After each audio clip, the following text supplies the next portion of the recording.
네, 부쩍 더워진 날씨에 이미 에어컨을 가동하거나 또는 서둘러 에어컨을 사시려는 분들 참 많을 텐데요. 생활경제 오늘은 에어컨 관리법과 구매 시 유의점 등을 자세히 알아보겠습니다.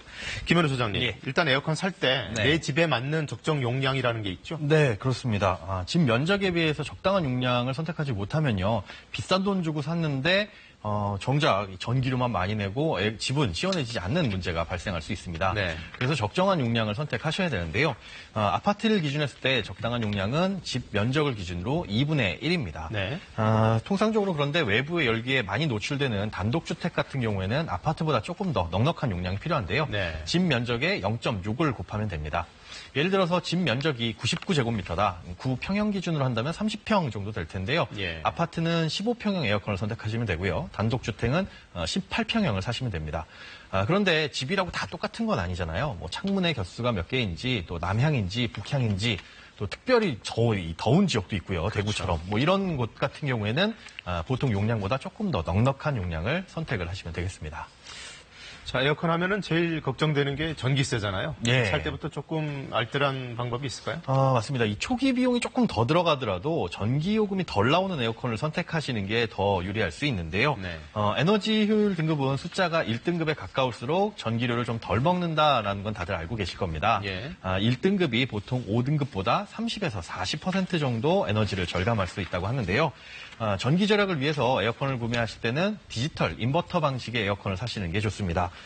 인버터 방식이란 건 이 온도 조절을요, 실내 온도에 따라서 자동적으로 조절을 하는 건데요. 네. 희망 온도에 도달하면은 이 운전량을 자동으로 좀 줄여가지고 에너지를 절감하고요. 네. 또 이 온도가 올라가게 되면 다시 운전량을 늘리는 겁니다. 네, 반면에 정속형 에어컨의 경우에는 희망 온도에 도달하면 아예 이 작동을 멈추고 있다가 또 온도가 올라가면 다시 구동을 하는 방식인데요. 예. 한 회사가 이 인버터 방식과 정속형 에어컨 방식의 전기 소모량을 한번 파악을 해봤습니다. 그랬더니 실내 온도 33도 그리고 희망 온도 26도로 맞춰놓고 18평형 에어컨을 각각 하루에 8시간씩 한 달 동안 가동해 봤더니요. 인버터 방식의 경우에는 138kW 그리고 정속형 에어컨의 경우에는 336kW의 전기를 소모했습니다. 네. 이 같으면 뭐 에어컨을 제외하고 보통 일반 가정에서 한 300kW 정도의 전기를 소모하는 경우에 인버터 방식이 6만 원 정도 전기료를 절감할 수가 있다는 겁니다. 자, 그리고 요즘은 에어컨도 렌털을 많이 하더라고요. 그런데 예. 이 렌털이 뭐 말이 렌털이지 사실상의 할부는 아닌지, 네. 뭐가 더 유리한 건지 구매와 네. 비교했을 때 좀 정리해 그렇습니다. 주시죠. 이 렌털 같은 경우에는 렌털료를 전부 다 합쳐보면 오히려 구매 비용보다 더 나가는 경우가 많습니다. 예. 왜냐하면 이 서비스 이용을 위한 뭐 가입비라든가 등록비 그리고 매월 사용료가 같이 포함되기 때문인데요. 네. 그런데 에어컨은 이 정수기처럼 좀 관리가 필요한 제품입니다. 필터를 청소해야 된다거나 뭐 교체를 하지 않으면은 성능도 떨어지고 전기료도 많이 나올 수 있기 때문이죠. 예. 그래서 위생적으로 사용하고 싶지만 뭐 필터 청소라든가 교환에 자신이 없거나 못 하시겠다 하시는 분들은 돈을 조금 더 내시더라도 렌털을 이용하시는 게 유리할 수 있고요. 직접 필터 교체나 청소가 가능하신 분들은 구매 비용을 따져서 그냥 일시불로 구매를 하시는 게 더 합리적일 수 있습니다. 자, 그렇다면 렌털 안 하시는 분들은 어떻게 평소에 관리를 해야 될까요?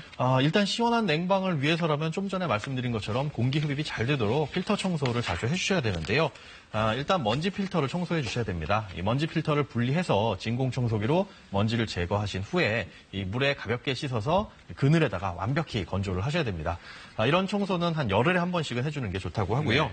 또 더운 공기를 차갑게 바꿔주는 에어컨의 특성상 내부에 물방울이 맺힐 수가 있습니다. 근데 이걸 그냥 두면 악취가 날 수도 있고요. 또 곰팡이가 발생할 수도 있는데요.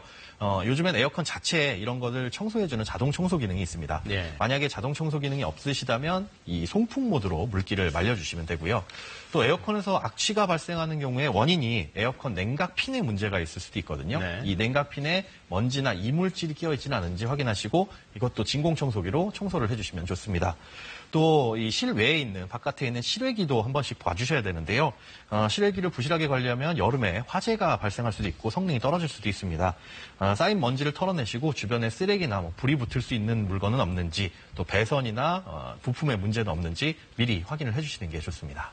저는 예전에 그 에어컨 실외기에서 불이 나는 걸 직접 본 적이 있거든요. 예. 네, 여름에는 진짜 조심해야겠더라고요. 네, 고맙습니다. 네, 고맙습니다.